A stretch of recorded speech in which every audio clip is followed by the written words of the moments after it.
Hi guys, Troublemaker here. This is Wargame Red Dragon. This is a ranked match.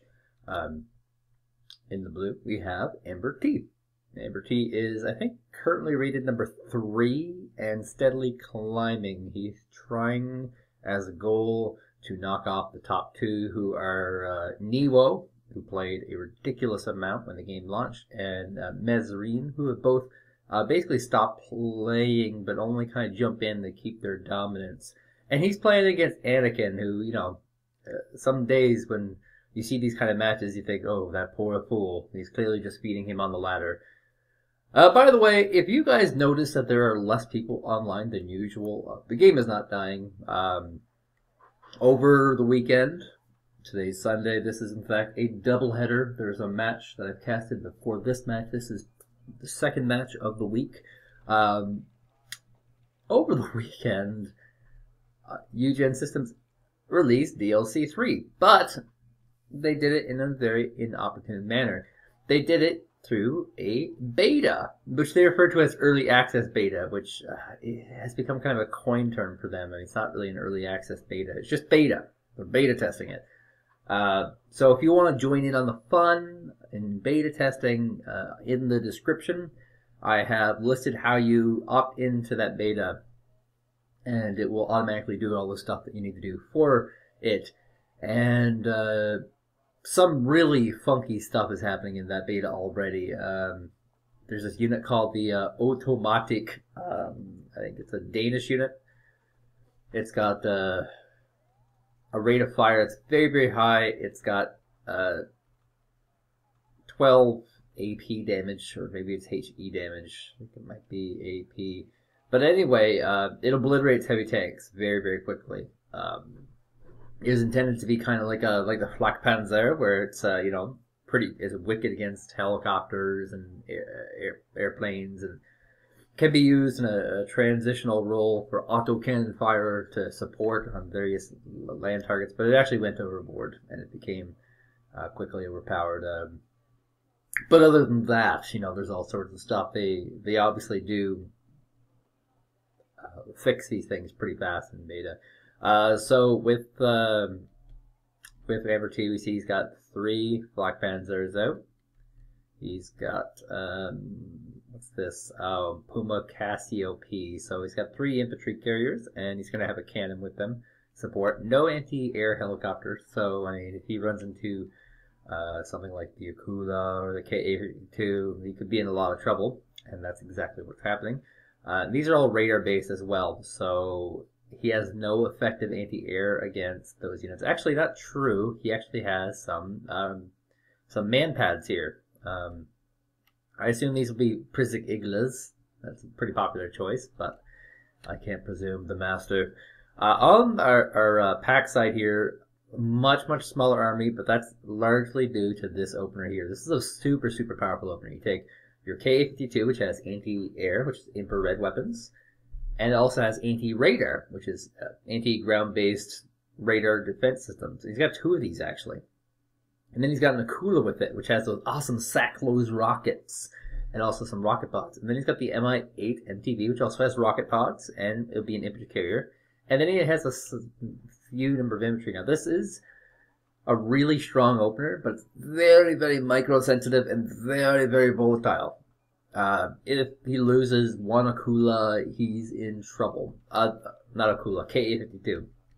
The other problem with this kind of opener is that it's very, very fragile later on. Those Ka-52s can be used to peek in and get scouting information while knocking out some radar-guided systems, but yeah, very, very vulnerable. It looks like he's going to throw a Yak-38 right away. And this is probably one of the earliest tactical plays ever done with planes. He's going to napalm right on the road here to stop the lead into Echo, or perhaps he will go here. It's hard to say. I'm assuming he's going to go for this one, though. And yep, that looks like it will be the case. And this will delay units going to Delta and to this path here on Echo, and looks like immediately going to get good use of these Akula Ka-52 combinations. Gets a lot of these Cassiopes, and these are not even carrier ones. He gets all of them, actually. Here comes the Mistral, something he rallied at last minute. Yeah, you might want to get out of here quickly. He's going to be able to potentially get out his infantry first, yes, and rocket pods will fire to scare away that Mistral, which is now dead. Ooh, this is so scary. If I was playing this, I would quit immediately, because this is such a brutal opener. The Akula still firing. It's got those SALH weapons, which are an anti-tank weapon. This gives Anakin a very, very severe lead early on. He's going to use these these MMGs on the that's just the NSV team. I always call these MMGs, any sort of anti-infantry fire, to try and get rid of these Panzer Grenadiers before they get to the town. Panzer Grenadiers, of course, super, super, super powerful. And here comes the second flank here by AmberT. Now, the Spetsnaz is almost invincible once they get to a town. That's rather scary. And he's going to try and get as close to the front as possible to the Spetsnaz, open them up, and just eliminate ridiculous numbers of units. So with these units, he's going to try and loop around, get in here, but there are two protected vehicles here. In the meantime, we have this infantry skirmish here, and like I said, Spetsnaz pretty darn invincible. We have a Mistral up front here, lots of Jagers, but these guys get completely vaporized by Spetsnaz. It's not even funny. One squad down, 30 Jagers, sorry, that's 3 squads, in exchange for 2 Spetsnaz. It's just not an even trade at all. On AmberT's plus side, he does have a +1 right now, but that won't be too valuable, considering that he's out on quite a bit. And he's using a lot of these anti-air vehicles on his flanks. When you're playing ladder, it works really different from team play. When you're playing 1v1, cheese tactics are really common. So you have to cover your bases, and helicopters all-ins are like the thing to do in 1v1. And if you do not have select few, anti-air units in your base, you can just lose very, very quickly. And that might be what happens here to AmberT. Now, the other problem with this is that if your enemy doesn't do the same thing as putting some anti-air around his base, and you do, you are behind on points, and you are therefore behind on units. And that's why, in this particular situation, Anakin is able to just completely thump AmberT right now. And Conquer is able to get a decent shot off. This Mistral still alive, still kicking. And we see more and more infantry being rallied in here. And this looks like we're going to see a Motostrelki and a Gornostrelki. Gornostrelki literally means mountain soldier or mountain warrior. There's not really any mountains for them to fight on in this particular map, I don't think. It's a little bit of a hill. Oh, here we go, mountain. There we go. We'll call it Mount Soviet Doom, because that's exactly what's happening here. These Mi-8 MTVs, despite being very, very expensive, can be very awesome because they have those rocket pods, and they can just absolutely wipe out giant caches of infantry very quickly. And that's the whole point of these, bringing out infantry, is to get rid of infantry, basically. So if you get a carrier that gets rid of infantry, you're set. Now the Mistral is going to move in to take some pot shots off at this carrier as it's splitting. Oh my god, you're so good, Anakin. Where have you been all my life? And he will probably be able to get away with one. Maybe not. He's going to go into low mode here. Once you go into low positioning, vision becomes less likely. And yes, will in fact lose all of his carriers here. But was able to wipe out an infantry squad, was able to take the forward position. And now he's neutralized AmberT's advantage. And continue moving in. Now he's rallying at Afghanskis. And he's actually delaying what I'm talking about. He's going to put these Afghanskis at base and worrying about an all-in with helicopters. He wasn't worried about it initially, which is of course strange because that's exactly what you should be worried about it. But now that he's been very successful, he's suddenly worried about it. And I don't disagree with his choice of rallying in some Afghanskis. They are cheap units that can do the job of anti-air when these helicopter rushes do in fact come in. No helicopter rush, of course, is coming in here. It should be very, very fast for us to proceed into what we would call the mid game. And at this point, AmberT does not have a lot of forces left on the map, so he's going to have to rally a lot of forces. All the while, Anakin still has tons of forces left on the map and will probably be rallying commands. We have one command infantry showing up in here, and here comes the IVM. So are you going to run into an anti-air net of only helicopters and 100% miss. He did juke, though. He dodged with his command vehicle. Not his command vehicles, his supply vehicles. There's only 200 supplies, but he wants to protect those supplies. The Ka-52 completely out of infrareds. So is the Akula. And he might just move these back to resupply these specific units. And Yeah, because these have been paying off very, very heavily. Like I said, it's a very, very potent, powerful opener, specifically against people who use radar-guided systems. But all that awesome anti-air does very, very well. And the Yaggers have finally found an insertion point. There's only one poor little Moto Stubuki squad here, but they do have the frag rounds from the BMP 1D variant.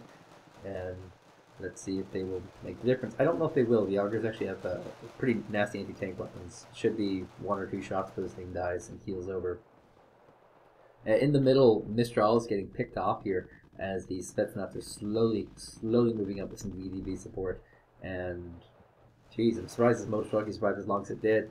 And one Yager squad will go down to the BMP 1D, as the BMP 1D is going to move back just a little bit to try and get a better shot. Oh, God! Dead. Instantly dead. Yagers will insert successfully, and the BMP 1D coming in, as well as the Yak 38, which hasn't been as instrumental up to this point, but could be right now because he's in the woods and it's not very fast motion, and he's going to bomb the town. Please tell me he is. Oh my God, that is brilliant. Oh, that is brilliant. He actually bombs the town.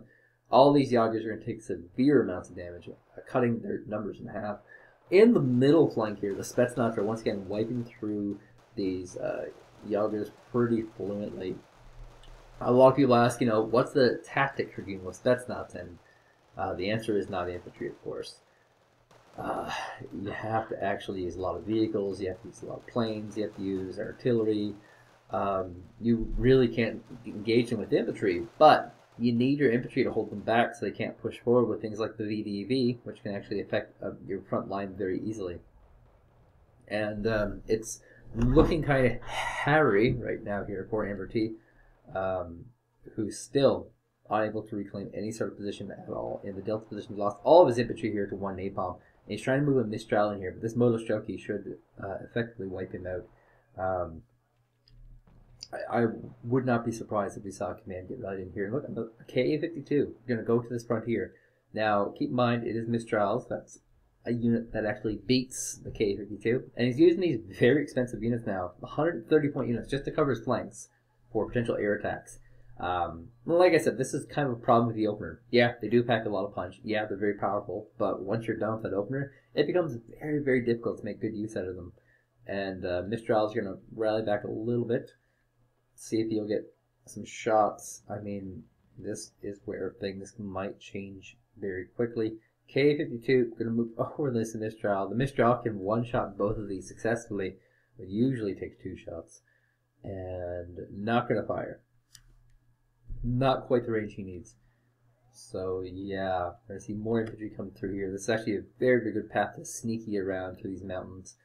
Makes you absolutely paranoid because this surface area is freaking huge. If you use a non-linear path like, I don't know, like this, you can get to the enemy's base and there's basically nothing he can do about it at all. In the meantime, we have AmberT rallying in even more infantry, Panzer Grenadiers, Jagers, Mistrals.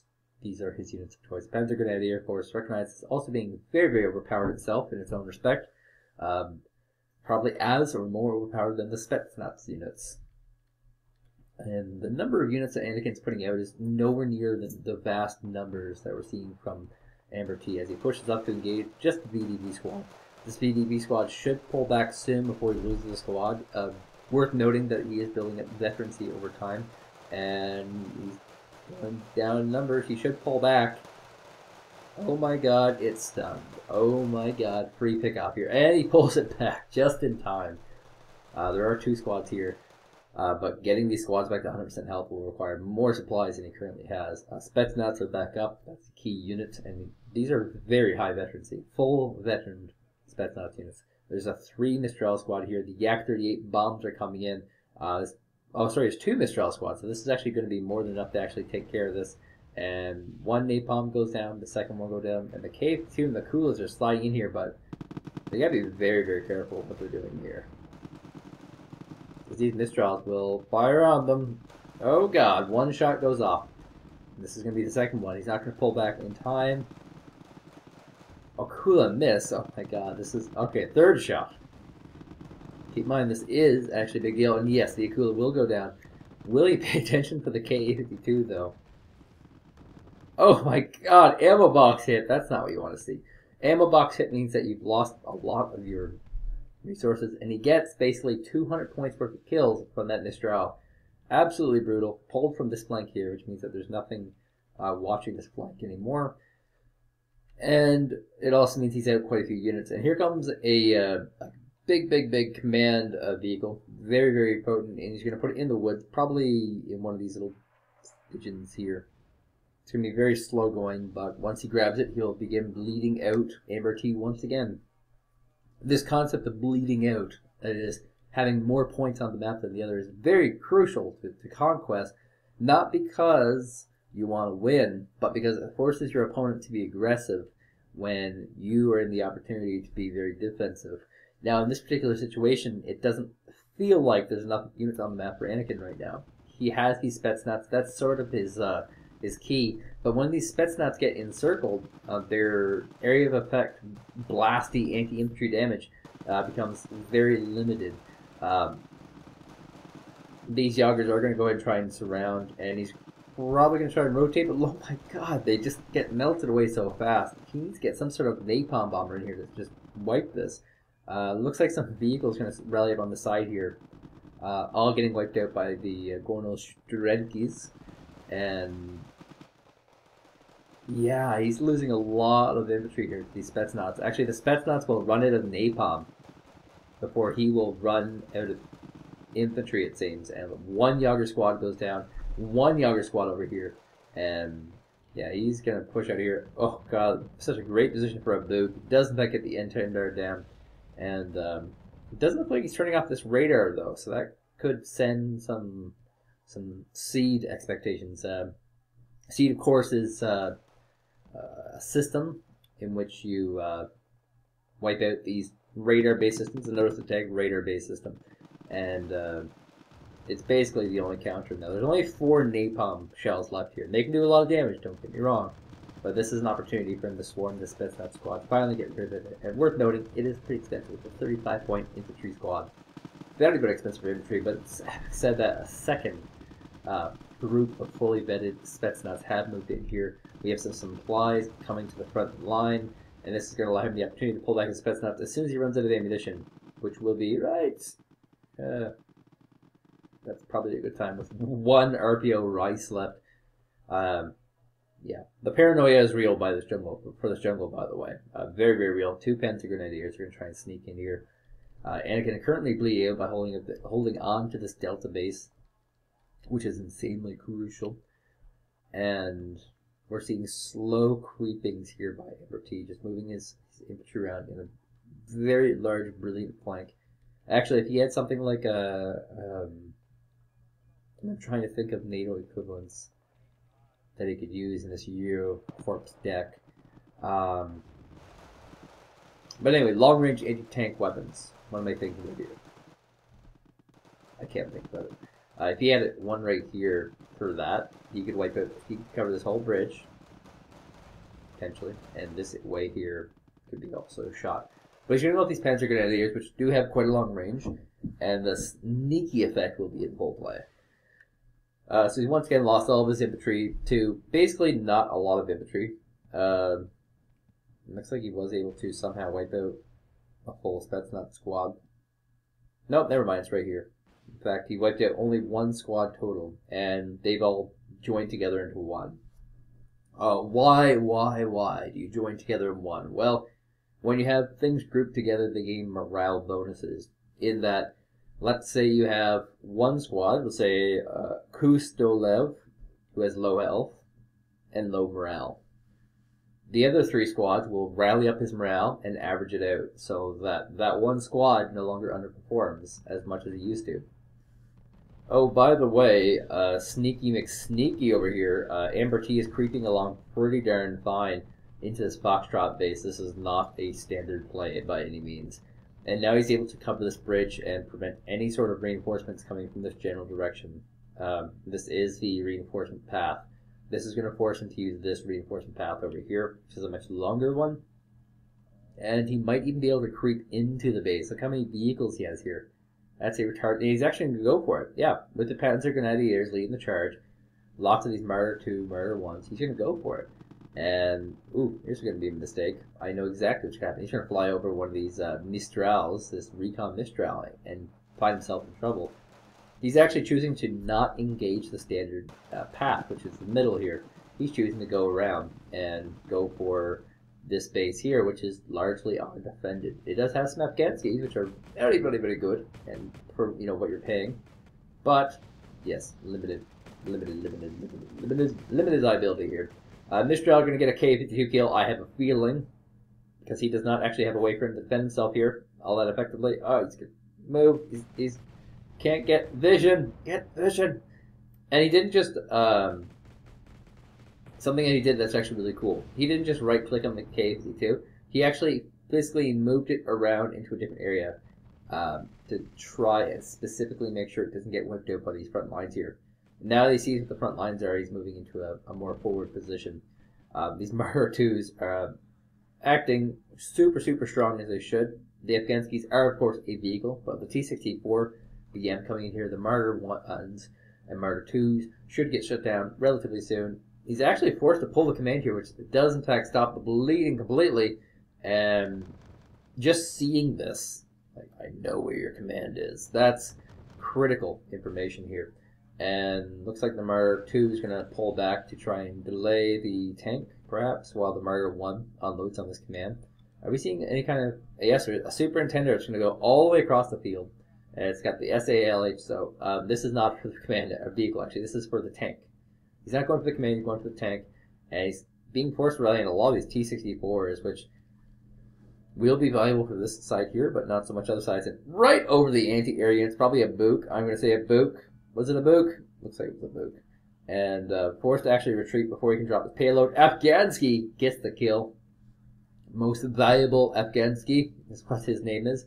Problem with these tanks and these vehicles is they have very low optics, so it seems that we're going to play a little bit of ring around the rosy, using these buildings as line of sight from these tanks. The tanks are actually going to pull out. Oh, this is so sneaky of him.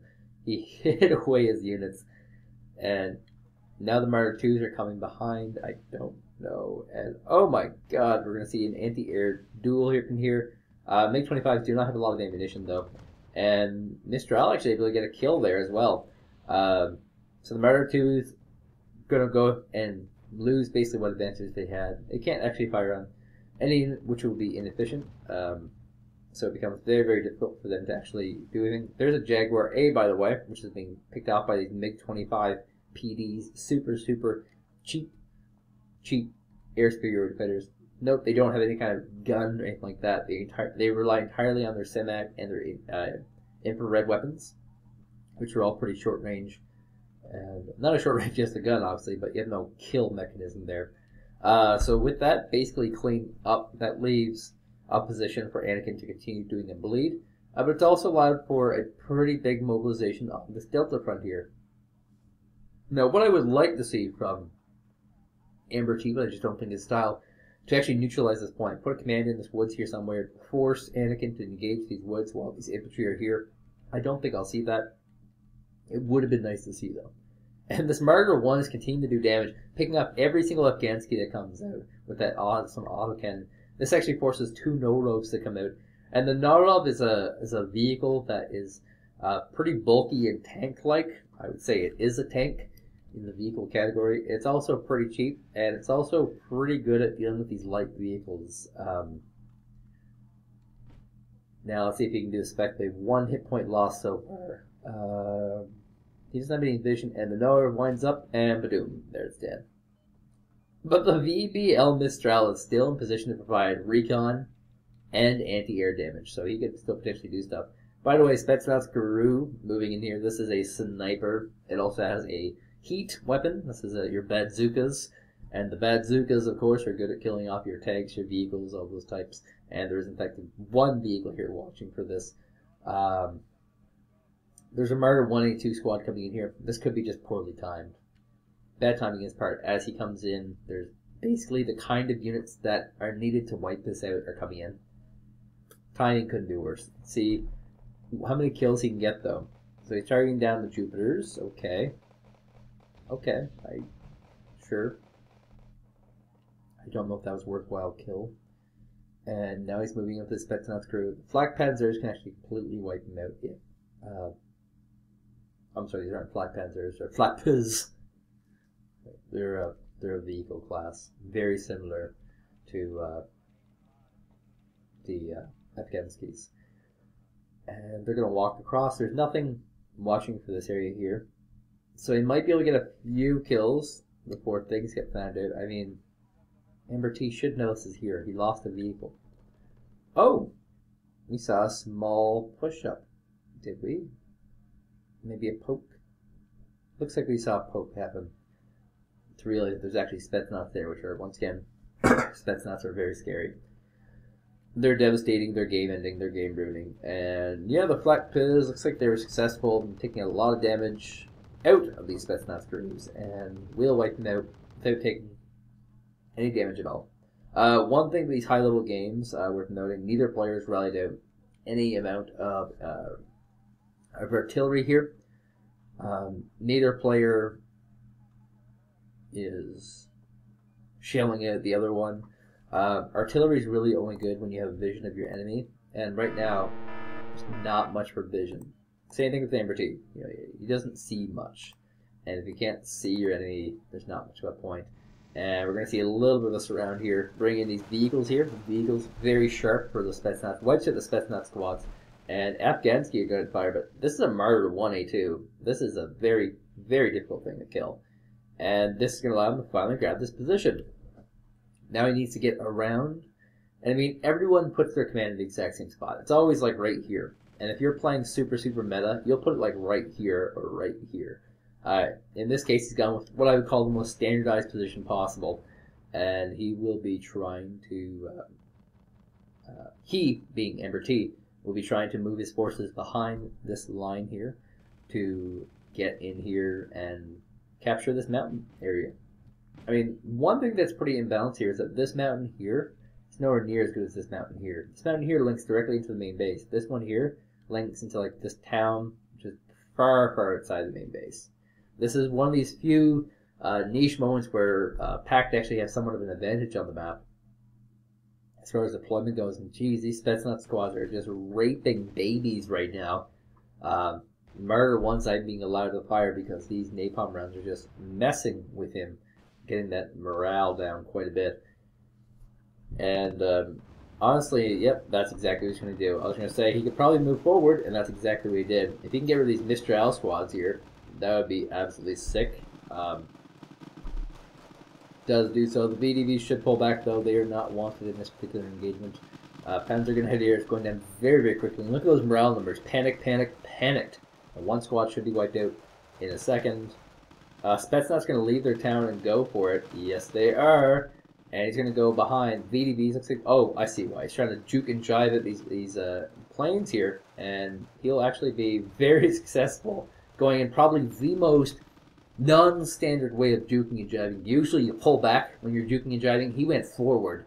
That's how much of a badass he's been right here. And on this flank here, we can see that AmberT is in fact going to go ahead and push through this jungle area here. He's got two of these TR troops, which I'm assuming are going to be Fallscream Jagers. And yes, Fallscream Jagers. And so he's going to have a good position behind any lines. You know, he's going to have to go. Is he going to go do this? Or maybe not. Maybe he's going to go for the heart. He could just go for the heart instead of going for this command here. The Spetsnaz are still behind any lines, though. And one more jump, and he's actually going to be right on top of the Furung's group. And AmberT is very well aware of it. He's moving the Furung's group away. Panzer Grenadiers are going to have to sacrifice themselves. Jager A coming in for that seed damage. This is what we're talking about. The radar gets turned off just in time, causing the seed rockets to swivel out of control and die. And I mean, there's kind of a proverb that says, you know, the Chinese word for crisis is opportunity. And there's actually an opportunity here for AmberT, who is in crisis. This Furung's group, the Spetsnaz squad, he's now behind enemy lines. He can actually push this all the way up here with these infantry, because now that Spetsnaz squad has revealed itself. So, you know, that's my very deep thought for the day. The Chinese word for crisis is also the word for opportunity. And another opportunity in this massive flank here. Fall Scream Yoggers taking out that T-64. That is not a unit you want to lose. And with these Milans, that's the rocket I was looking for earlier, the Milan. He's going to be able to deal with these Afghanskis very easily. There's 3 of them total. And he's going to be able to walk in these Fall Scream Yoggers into this town area here and cause even more damage. Now, question is, of course, can he do the amount of damage he needs to do in time? That's an important one. Oh, looks like he's going to sacrifice these TR trips to get some scouting data and actually revealing the position of the command, the BMD. Ooh, that is bad. So he puts down a flag for himself. Looks like he's going to rally some artillery, perhaps. Maybe we'll see some artillery, or is he going to go for the bomber? He's waiting regardless. He's going to wait and see what to do. And he's not moving up his Fall Scream Yoggers with his Martyr 1A2 rush. There are some. Oh, this is not good. He's gonna. He pulls them out, but he's gonna pull at least one of them back in. Nope, never mind. Both of them going out. This has rocket pods, which can be pretty nasty against infantry. But looks like they weren't paying attention and got completely wiped out by the Martyr 1A2s, which are now going to also probably take out this BRDM3. Now the BRDM3 in range can actually wipe out quite a few of these Martyr 1A2s, but just the sheer numbers here is going to be a problem for him. He's going to go right into a pincering position here. Will he wipe out even one of these guys? No. Yes. Was able to get rid of one. There's nothing left here. This is the threat that we're all scared of. Looks like a super entire going to go ahead and bomb this front line and completely ignoring the middle here, which is rather unusual. Going for these long flanks. Successfully able to remove this command. And keep in mind, this is an important one. This one's land only. This one's air only. This means that the only effective anti-air defenses will be these guys, Tunguska and Buk. And these are radar-guided weapons. There's no air left. There's no air superiority. He can just non-stop bomb. He can rally out all sorts of planes and take that advantage. By the way, fleet of Cassiope is going to go ahead and fly up here. There is a Tunguska to defend this. He does have that awesome radar-guided weapon, so might not get much of this. Oh, doesn't turn off the guns on the commandos. That is not good. Oh my god. One more shot, and this could go down. Even the helicopter crashes could destroy this. And helicopter will go down. Oh, look at that shadow. That is daunting. Okay, it's moving away. Okay. Helicopter crashes do explosive damage. That can kill infantry very easily. He's actually going to rally in a Ural here to go ahead and resupply that. The Urals, of course, are the mountains that separate Asia from Europe. And the BMPT is going to move in. There is a Martyr 1A2 that has no fuel left, so it cannot move. And it's going to run right into the Fall Scream Yogger, which wipes it out. This is getting pretty brutal. Now, once again, from the Conquest perspective, AmberT should have moved into command here, into Delta, a long time ago. Even in this little corner here, just something. It's entirely possible that his deck has a limited number of commands, and that's why he's playing the way he is. Maybe he only has the Fudong's group in this, and they should have an extra one. Yes, he does. So maybe he only has 3 commands in his deck total. That's possible. He also got rid of a unit here, the Tunguska. So this is going to get very bleak as far as an air game goes. And even more Fall Scream Yoggers coming in to reinforce this position. Just wanting to hold it on at all costs. Now keep in mind, there's not a lot of time left in this game. If Anakin holds on, he can actually take a huge win off of AmberT. Just because the points right now are so massively in favor of AmberT. Is able to get rid of this command, by the way. Yeah, I think AmberT still lost this. 10 minutes with a +1 advantage. +2 if he puts a command here, which I don't think he can, because I'm pretty sure he only has 1 command group in this deck.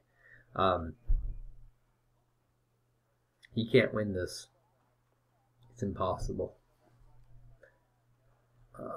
That will probably settle in on AmberT very soon. A very beautiful strategic play, but I think his deck choices were bad.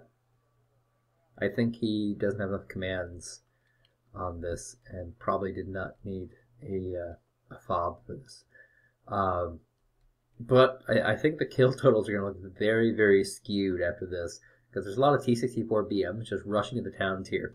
And this is going to be torturous to watch. Ooh, so many tanks just getting killed so easily right now. Ballscream Younger moving even closer so you can get a second tank kill here. Yep. And VDV's all going to go down. Yeah, this is very torturous to watch. He has to actually kill every single command right now. He's got...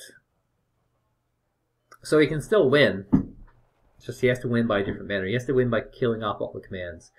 So these TRTPs have actually identified this as a command. He's actually just turned off his weapons here. So he's realized, like, oh god, I am so screwed. I am so screwed. I am so screwed. Big advantage. Without anti-air on the map, he can just bomb all the command locations. Here comes the MSTA. 10 minutes left. This is our first artillery unit being used here. And I don't know what he's using it on. Maybe this command here. Yeah, that's what he's going for. So if we can get some bombers going out here, even these tanks won't be too bad. He can actually do a pretty massive push. And he's got to push up with these infantry, which is looks like what he's trying to do. And just not even a small push, a very, very quick push, because he only has 8 minutes to do a lot of damage. This VBL Mistral is in such a good position still. And he's moving in. So the Martyr 182 rush continues. Panzer Grenadiers in tow. And he's actually going to use this Mistral to wipe out this command infantry here, which has no guns on. Can't even defend itself. Of course, that's actually the right choice. And we're going to see an encirclement here. We could see a total destruction victory in a Conquest game right now. That would be not so bad. Mistral has burned through all of his infrareds. Command is killed. There's no rallies. Oh my god. Oh my god, he might do it. Down and out. 7 minutes left in the game. Fallscream Jagers will move on top of the Commando Haute Delaunay command infantry. It looks as though AmberT has a solid victory here. AmberT, congratulations.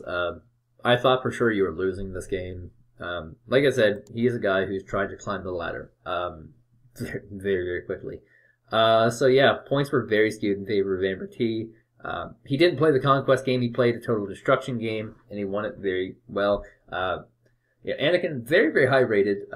Not nearly as much as AmberT. And just to give you an idea of where this guy is on the ladder, AmberT. Just pull up the ladder here. Let's see where I find the ladders at. I think it's in multiplayer. There we go. There he is. So a few more wins, and he's ahead of Niwo, who's been, rest in peace, hasn't been playing for months, and then probably 50, 60 more games, and he's ahead of Mazarine. But he is number 3. Every single player that's in this position here, these top 5, they're all phenomenal. Every single one of them. Yeah, we could see a second Field Marshal pretty soon, actually. So anyway, thank you guys for watching this cast today. My name is Troublemaker, and I'll see you guys maybe next week, depending on how this patch ends up. It could end up being terrible, and I may be boycotting the game until they fix a unit or two, or it might be a very happy time, and we'll have Economy Tournament. Who knows?